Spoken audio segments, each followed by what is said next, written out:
Te decíamos recién, un drama ambiental y económico en Corrientes. El 10% de la provincia bajo las llamas, los daños son enormes. Y hoy el ministro Cabandier tuvo que ir y poner la cara en el Senado y responder las preguntas de senadores no solo del oficialismo, sino también de la oposición. Y como te contábamos recién, fue durísimamente criticado por su gestión en el Ministerio de Medio Ambiente. El senador radical Naidenov le dijo: ministro, cuando se quemaba Corrientes, usted estaba en Barbados con el presidente. Fue realmente una reunión de comisión caliente, tensa, incómoda para Cabandier, que Cabandier contestó las críticas, fue enérgico, dijo que él había ofrecido desde el ministerio ayuda el 23 de enero, que la provincia no le respondió en su momento, y que tardó hasta el 4 de febrero la provincia de Corrientes en solicitar la asistencia del Ministerio de Medio Ambiente de la Nación. Al mismo tiempo, fue muy cuestionado el ministro por haber dicho que los focos de incendio se habían originado por algunos productores agropecuarios que lo habían hecho de forma intencional.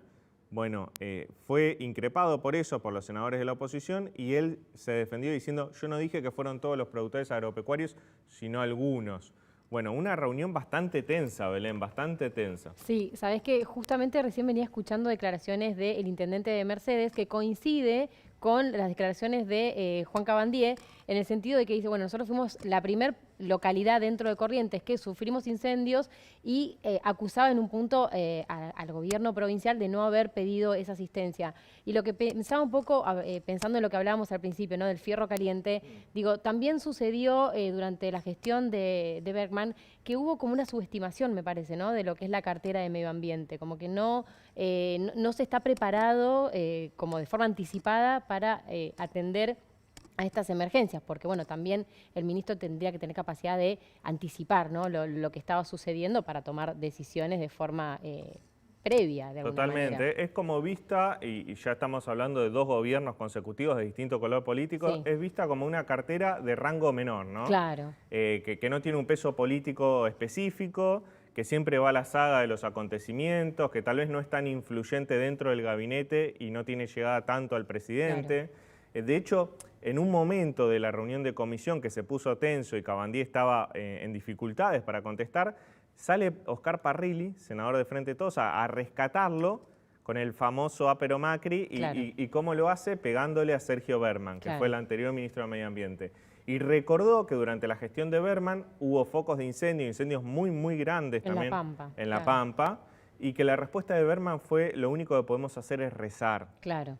Eso es un poco... Sí, que es un poco se alinea con lo que sucedió, que también el gobernador dijo, ¿no?, esto es una catástrofe climática y solamente la naturaleza lo va a poder resolver. Digo, por eso hay como una subestimación de la problemática que también tiene consecuencias económicas muy importantes, y ni hablar de la ley de humedales, que también quedó ahí pendiente y tiene mucho que ver, ¿no?, con la protección de estos espacios. Totalmente. De hecho, el ministro Cabandier en su defensa decía: yo no mandé a plantar los eucaliptos que hay en el humedal.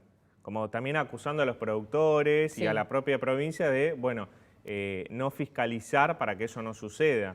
Pero es llamativo también esto que estamos diciendo de una cartera de rango menor, que no tiene peso político específico, en un contexto internacional en el cual el cambio climático es fundamental y las principales potencias del mundo, Estados Unidos con Biden, Francia, Alemania, Japón, le están dando mucha importancia a las políticas para mitigar el cambio climático. Sí. Con lo cual, ahí también hay un discurso del gobierno argentino de que se va a cumplir con las metas pactadas, pero en la política interna como una subestimación de la problemática, ¿no? Sí, que en un punto tiene que ver con esto de que siempre lo urgente tapa lo importante, ¿no? Como que siempre estamos, o sea, la falta de poder planificar y mirar hacia adelante políticas de largo plazo, y evidentemente en estos temas del medio ambiente hay que tener una visión que es ahora, o sea, tampoco hay mucho largo plazo para debatir, ¿no? O sea, hay muchas cuestiones que tienen que ver con la preservación del ambiente, sin ir más lejos y no nos vayamos mucho de tema, pero digo, la bajante en el río Paraná, digo, hay un montón de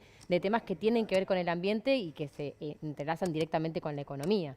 Y los daños económicos también que ha producido estos focos de incendio. O sea, hay mucha producción yerbatera en Corrientes, Sí. hay una industria forestal importantísima y el daño que se ha generado económico es enorme y seguramente lo vamos a ver en las próximas semanas en los precios de la yerba, de distintos productos cítricos que se Arroz. producen, arroz, Sí, que se producen ahí en Corrientes y que va a llegar y va a impactar a los bolsillos de todos los argentinos. así es, sí, sí. Bueno, para seguir hablando de este tema, estamos comunicados con Bruno Lobison. Bruno es su director de Defensa Civil de Corrientes. Buenas noches, Bruno, ¿cómo estás? Hola, ¿cómo están? Buenas noches. Buenas noches. Te queríamos preguntar cómo está la situación hoy con los focos de incendio en este momento, esta noche. ¿Han avanzado? ¿Cómo está la situación hoy en Corrientes? Bueno, la verdad que un poco mejor de lo que veníamos pasando, si bien tuvimos algunos focos activos muy fuertes en el transcurso del día, con la fuerza de respuesta que estamos trabajando, lo venimos manteniendo muy bien. Digo esto porque todas las dotaciones de brigadas que están trabajando se siguen sosteniendo. Eso nos da previsibilidad de poder combatir muy rápido. Bueno, hace un par de días que se conformó el Comando de Operaciones de Emergencia, que nos da esta organización fundamentalmente, no solamente en el combate, sino también en la logística, en el manejo de la información y obviamente en la rapidez de poder responder los distintos incendios. Para que ustedes más o menos tengan un estimativo, los incendios disminuyeron casi en un 30% de lo que veníamos teniendo, eso es bueno. Si bien las condiciones no han cambiado en absoluto, tuvieron muy pocas lluvias, pero bueno, la verdad que nos mantiene muy alerta, muy atentos y seguimos trabajando fuerte en equipo. Para lograr apagar todos los focos, Bruno, ¿es necesario sí o sí que llueva? Sí, sí, eso es inevitable. Ahí, por la característica de los suelos de la provincia, hay lugares que son prácticamente de muy difícil acceso, si no son por vías o medios aéreos, no se pueden combatir. Pero bueno, el resto en general se hace un trabajo muy fuerte con las brigadas de a pie y obviamente donde se pueden meter vehículos se combate con vehículos. Por supuesto que todo es técnica, ¿no? Técnica de combate de incendio, de método directo, de método indirecto. Pero bueno, los resultados de la organización vienen siendo muy positivos, pero entendemos que nos falta mucho todavía. Recién contábamos que acaba de terminar la reunión en el Senado de la Nación del ministro Cabandier con los senadores de la Comisión de Medio Ambiente. No sé si pudiste seguir la reunión, Bruno. No, no, la verdad que no. Estuve Y, todo el día de operaciones, estoy como coordinador del comando de operaciones en emergencia en la provincia y no pude escuchar nada.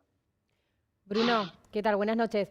Quería consultarte ¿Cómo no? qué les deja, o sea, bueno, todavía están en el foco, ¿no? Del problema, pero ¿qué les deja en adelante? Porque me imagino que no habrían imaginado que era posible esta situación. ¿Qué aprendieron o de qué forma se puede prevenir esto a futuro? A ver, creo que como medida de prevención ninguna. La naturaleza cuando se presenta de esta forma no hay estructura que aguante. Digo, nosotros respondíamos a los incendios con 1.300 bomberos con todas sus capacidades operativas y hoy casi con los 1.300 bomberos y otros 1.500 brigadistas, las situaciones de incendios se siguen tornando de manera peligrosa. Entonces, acá no depende de la cantidad de gente que podamos tener, la previsibilidad, sino de que las condiciones climatológicas son muy adversas. Yo explicaba que venimos de una sequía extensa de por lo menos 3 o 4 años con un déficit de lluvia importante y eso hace de que las condiciones de nuestro suelo estén en estas condiciones, ¿no? Tiene que llover mucho, tiene que llover extenso, entendemos de los cambios climáticos, entendemos de las propias estaciones que se dan.